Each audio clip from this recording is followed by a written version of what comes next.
नमस्कार दोस्तों, स्वागत है आप सभी का फिर से एक और शानदार वीडियो में। दोस्तों अभी हम हैं बरना नदी में। ये वो नदी है जो एक टाइम गंगा को टक्कर दिया करता था। इस नदी में भरपूर पानी होता था, लेकिन अभी देख पा रहे हैं कि नदी बिल्कुल सूखा है। वो क्यों सूखा है वो भी वजह हम बताएंगे कि क्यों इस तरह से नदी हुआ है। आज ही नदी में पानी आया है, लेकिन आपको पानी यहाँ पर बिल्कुल नहीं दिखेगा। क्यों? क्योंकि सामने इधर कैमरा घुमाइए, सामने इधर देख सकते हैं बहुत सारी जेसीबी मशीनें चल रही है, क्योंकि बिहार सरकार का आदेश है बालू उठाव का। तो बालू उठाव जब बिहार सरकार की तरफ से आदेश मिल गया है तो किसी की ताकत नहीं है कि इस आदेश को रोक पाए और बालू को उठाने से रोक पाए। बहुत सारे ग्रामीणों ने कोशिश किया था कि बालू को रोका जाए, उठने से रोका जाए, क्योंकि जब नदी गहरा होगा तो प्रॉब्लम बढ़ेगी। क्या प्रॉब्लम बढ़ेगी उसको भी हम आपको दिखाते हैं। चलिए आगे बढ़ के दिखाते हैं कि क्या प्रॉब्लम हो सकता है। आइए इधर, हमारे पीछे जो खेत देख रहे हैं ये हजारों बीघा जमीन इसी नदी के वजह से पटवन होता था, यानी कि सिंचाई होता था। आज ये नदी के बंजर होने के वजह से, नदियों में पानी नहीं होने के वजह से ये सारे ज़मीन पर खतरा मंडरा रहा है और उन हजारों किसानों का बहुत बड़ा नुकसान होने वाला है जो इस नदी के माध्यम से अपने खेतों की सिंचाई करता था और अनाज का उत्पादन करता था। लेकिन सरकार का कहना है कि भैया संपत्ति हमारी है तो हम ले जाएंगे। तो ले जाने से सरकार को कोई मना नहीं करेगा, क्योंकि सरकार की संपत्ति है, सरकार जो चाहे उसे कर सकता है। लेकिन इन हजारों किसानों का क्या, जिनकी खेत की सिंचाई इस नदी पर निर्भर करती है।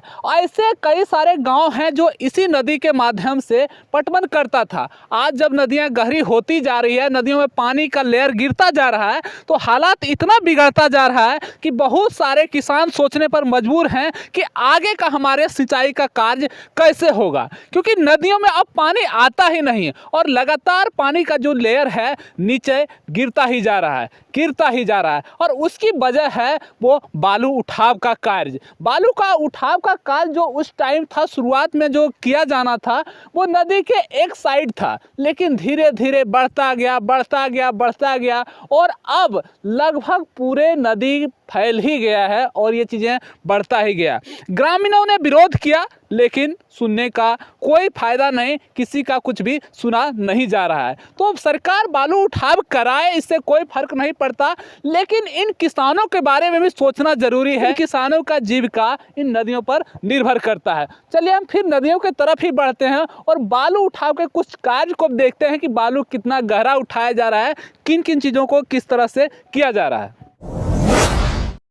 हमारे पीछे देख सकते हैं जो टीला है ना, किसी के लिए मोती से कम नहीं है। हमारे लिए तो कोई काम का नहीं है, लेकिन किसी इंसान के लिए ये मोती है। हर दिन इससे लाखों रुपए बनाए जा रहे हैं और किसानों का जो जीवनदायिनी था नदियों को बर्बाद किया जा रहा है। इसी तरह से टीले बनाए जाते हैं और बालू को ट्रकों के माध्यम से उठाया जाता है।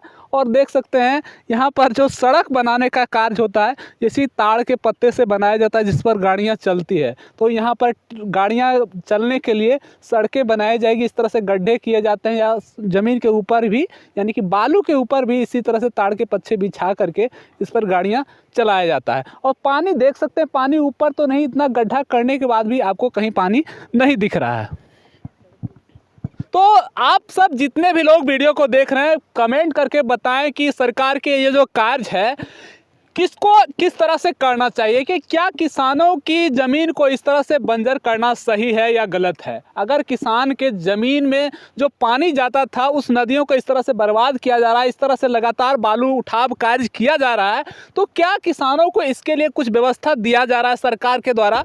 कुछ भी व्यवस्था नहीं दिया जा रहा है। तो ये व्यवस्था देना चाहिए या नहीं देना चाहिए, वो भी चीज़ें कमेंट करके बताएं। तो फिलहाल इस वीडियो में इतना ही, मिलते हैं किसी और शानदार वीडियो में, तब तक के लिए धन्यवाद।